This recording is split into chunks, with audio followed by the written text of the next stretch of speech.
Hello my dear students, मैं हूं doctor रुचि। स्वागत है आपका मेरे यूट्यूब चैनल पे। तो जैसा कि हम जानते हैं, हम टीजीटी पीजीटी की रिवीजन क्लासेस कर रहे हैं। तो अब मैं सेकंड चैप्टर पे आ रही हूं, जिसका नाम है सीक्वेंसेस एंड सीरीज़, जिसमें हम AP GP HP arithmetic progression, geometric progression और एचपी के बारे में हम पढ़ेंगे। तो देखो, सबसे पहला जो क्वेश्चन है ये ज्योमेट्रिक प्रोग्रेशन का है। थोड़ा सा इसका मैं इंट्रोडक्शन दे देती हूँ। पहले क्वेश्चन देख लेते हैं क्या क्वेश्चन है। तो देखो, in a GP consisting of positive terms, each term equals the sum of the next two terms, then the common ratio of this progression equals. Option A is 1/2√5 - 1. Option B 1/2 1 - √5. Option C is 1/2√5 and option D is √5। तो इन चारों में से कोई एक answer हमारा होगा।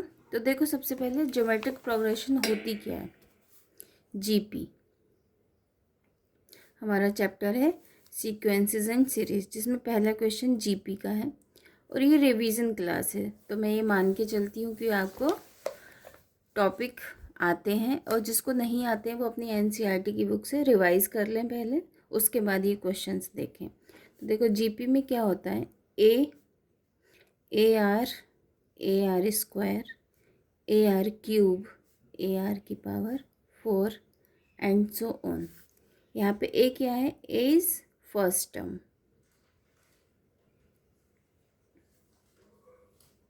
And what is R, R is called common ratio.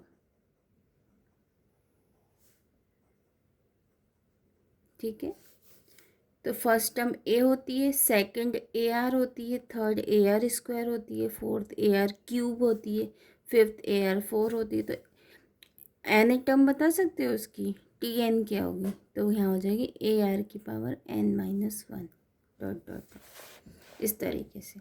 क्योंकि एक पावर कम है तो हम बता सकते हैं एन एक टर्म। और सम क्या होता है टर्म्स का, चलो अभी आगे बताती हूँ। इतना मुझे लगता है समझ में आ गया होगा। तो देखो, क्वेश्चन क्या कह रहा है कि in a GP consisting of positive terms, सारे टर्म पॉजिटिव हैं, each term equals the sum of the next two terms. मतलब ईच टर्म, जैसे पहली टर्म क्या होगी, A R plus A R square हो जाएगा। अगर मैं ए आर लूँगी तो ये अगली दो टर्म का सम होगा। इस तरीके से जो भी each term is sum of next two terms, ये कंडीशन दी है। तो देखो, इसने यहाँ पे सपोज के let A R square R positive terms of GP. तो A equal to A R plus A R square given है, ये वाली कंडीशन गिवन है। उसके बाद हम यहाँ से ए कॉमन ले लेते हैं, ए कैंसिल आउट हो जाएगा। तो 1 equal to R plus R square ये बचा। फिर यहाँ से हमें एक क्वाड्रेटिक इक्वेशन मिल गई, R square plus R -1 equal to 0। ठीक है, मैं एक फॉर्मूला यहाँ पे और बताती हूँ क्वाड्रेटिक टर्म्स में क्या होता है। A X square plus B X plus C equal to 0। एक तो स्प्लिटिंग से हम इसके फैक्टर्स कर लेते हैं।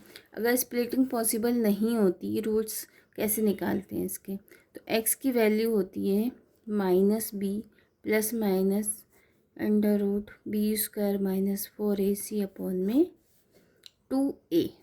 ठीक है, ये इसका फॉर्मूला होता है।